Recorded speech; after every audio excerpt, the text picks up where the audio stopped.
Assalamualaikum warahmatullahi wabarakatuh. Jumpa kembali dengan Mang Adoy di Rekam Carita Misteri channel Cadaily.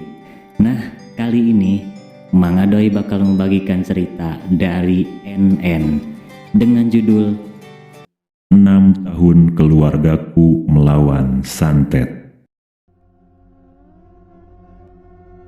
Aku merupakan anak tunggal. Sejak kecil kedua orang tuaku mengajariku hidup mandiri.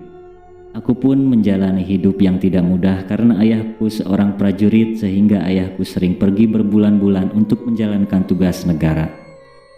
Sedang ibuku hanyalah guru honorer yang gajinya pun tidak seberapa. Saking susahnya kehidupan kami, kunci rumahku hanyalah ujung garpu yang diselipkan di daun pintu. Bahkan sejak kecil, aku sudah terbiasa puasa mutih sehingga banyak orang yang merasa ikut prihatin. Namun roda kehidupan ini benar-benar berputar. Berawal dari sebuah tawaran dari salah seorang tetangga agar kami menempati rumahnya. Selama ini hubungan kami dengan tetangga itu memang baik, sehingga orang tuaku pun menyambut dengan gembira dan menerima tawaran itu. Waktu itu sebenarnya uangnya masih kurang, namun dia mau menerimanya dan sisanya diangsur. Kami bersyukur bisa mendapatkan rumah baru yang lebih nyaman dan lebih besar serta ada fasilitas yang lebih baik dari rumah kami sebelumnya. Rumah baru kami juga memiliki aura keberuntungan, sehingga sedikit demi sedikit kami mulai mampu menatap perekonomian keluarga, termasuk kemudian membuka tempat usaha. Awalnya kios kecil-kecilan, namun kemudian berkembang menjadi sebuah toko yang menyediakan kebutuhan pokok. Sedikit demi sedikit kami mengumpulkan hasil keuntungan. Setelah terkumpul, kami belikan barang-barang baru termasuk sepeda motor dan juga mobil. Tidak lupa kami selalu bersyukur kepada Allah atas karunia yang telah diberikan. Namun Allah kembali menguji kami. Berawal dari ayahku yang tiba-tiba saja menderita penyakit aneh dan tidak ada dalam dunia medis. Ayahku selalu merintih kesakitan pada bagian kepalanya. Setelah dilakukan check up, dokter tidak menemukan satu gejala penyakit. Dokter hanya menyarankan untuk banyak beristirahat dan minum obat. Mungkin diagnosa dokter, ayahku hanya mengalami stres ringan. Tidak ada penyakit yang berbahaya. Mungkin hanya kelelahan karena terlalu banyak bekerja. Jadi saya sarankan untuk banyak beristirahat, kata sang dokter. Namun tidak demikian halnya dengan ibuku. Ibu merasa ada yang tidak beres dan janggal dengan penyakit ayahku itu. Apalagi penyakit ayahku semakin menjadi-jadi. Setiap saat keringat mengucur deras dari kepala ayahku sampai-sampai kain untuk mengelap keringat ayahku bisa diperas dan memenuhi satu ember kecil. Meski paham jika apa yang diderita ayahku merupakan ujian dari Allah supaya kami tidak lupa akan nikmatnya, namun ibuku tetap berikhtiar mencari jalan untuk mengobati ayahku. Kita tidak boleh menyerah. Ibu akan melakukan segala cara agar ayahmu bisa sembuh seperti sedia kala, kata ibu kepadaku. Bersama kawannya, ibuku mencari pengobatan bukan hanya ke dokter, namun juga paranormal hingga tabib. Hanya saja hasilnya tetap nihil. Ada lagi keanehan yang terjadi sejak ayahku terbaring sakit. Rumah baru kami seperti memiliki hawa yang teramat panas sehingga penghuninya merasa tidak betah di rumah.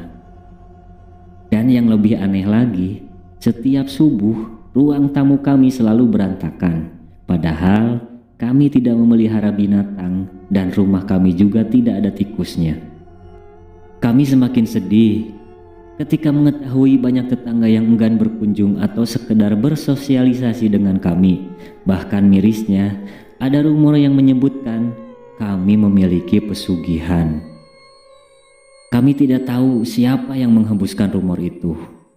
Kami juga tidak terlalu memperdulikannya. Kami tetap percaya apapun yang menimpa kami, susah maupun senang, datangnya dari Allah semata. Sampai suatu ketika, teman kantor ibuku mengajaknya ke rumah seorang pini sepuh yang tinggal di sebuah kabupaten di Jawa Barat. Terdorong ingin melihat ayah sembuh, ibu pun berangkat. Ibuku menceritakan semua masalahnya, terutama menyangkut sakit ayah. Oleh sang pini sepuh, ibuku lantas diberi air serta kemenyan yang diambil langsung dari pohonnya dan telah diberi doa-doa khusus. Sesampainya di rumah, ibu meminumkan air itu ke ayah. Ajaib, ayahku langsung sadar dan seolah tidak pernah terjadi apa-apa. Kami pun larut dalam kebahagiaan karena ayah telah sehat seperti sedia kala. Menurut ibuku, ayah terkena santet. Namun waktu itu aku kurang paham dengan istilah santet sehingga aku mengira penyakit biasa. Hanya saja kesembuhan ayah merupakan awal rentetan kejadian yang lebih menyeramkan lagi. Berbagai kejadian yang lebih aneh lagi datang bertubi-tubi. Kami sekeluarga sering mendengar suara-suara yang entah dari mana asalnya. Ada juga tetanggaku yang bilang jika toko kami selalu terlihat tutup. Ibuku tentu saja kaget mendengarnya, karena toko kami selalu buka dan tidak pernah tutup selama beberapa hari ini. Pantas saja tidak ada yang beli ya nak, tutur ibu padaku dengan suara letih.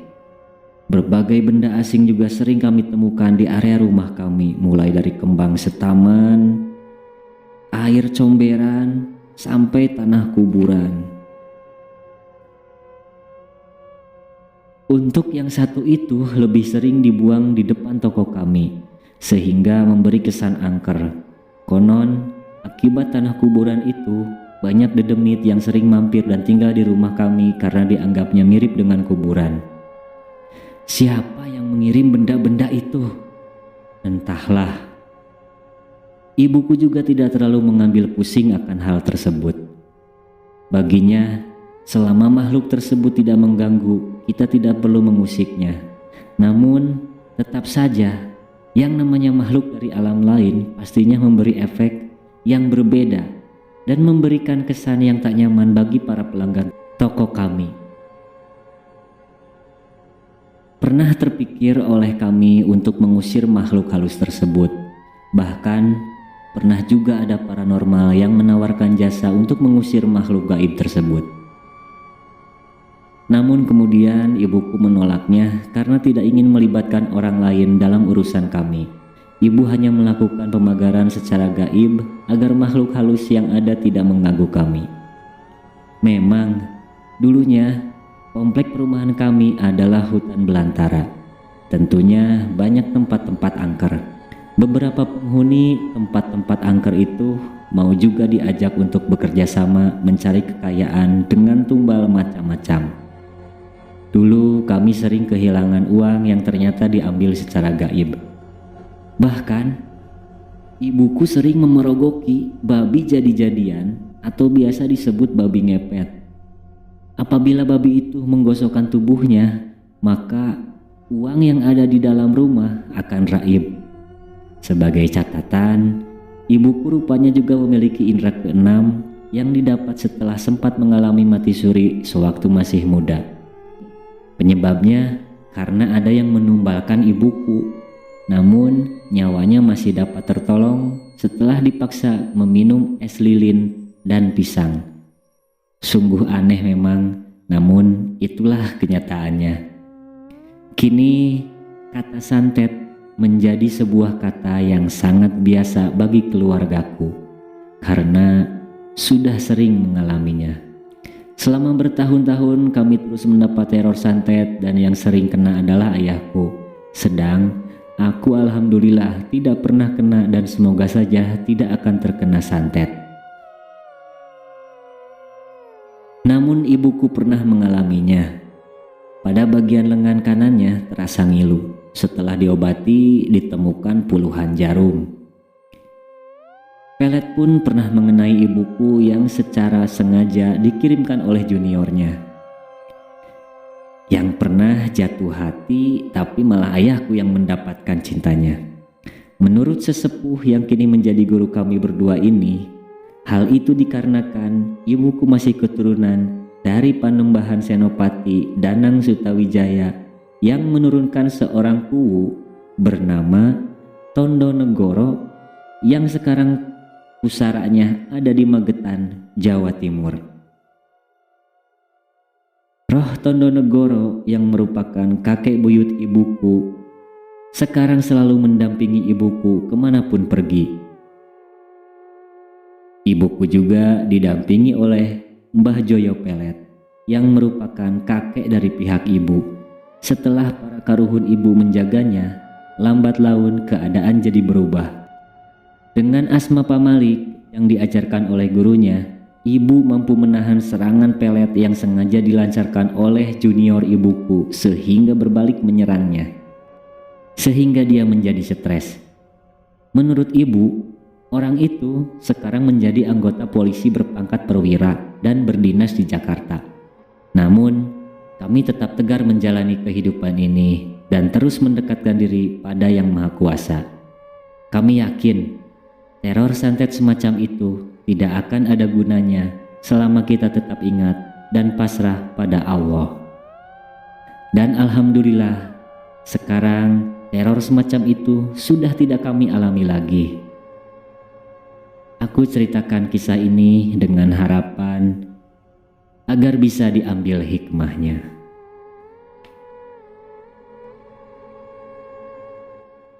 Demikian cerita kali ini, Mang Adoy pamit diri. Terima kasih sudah menyimak cerita ini. Terima kasih buat penulisnya. Sampai jumpa di kisah-kisah lainnya.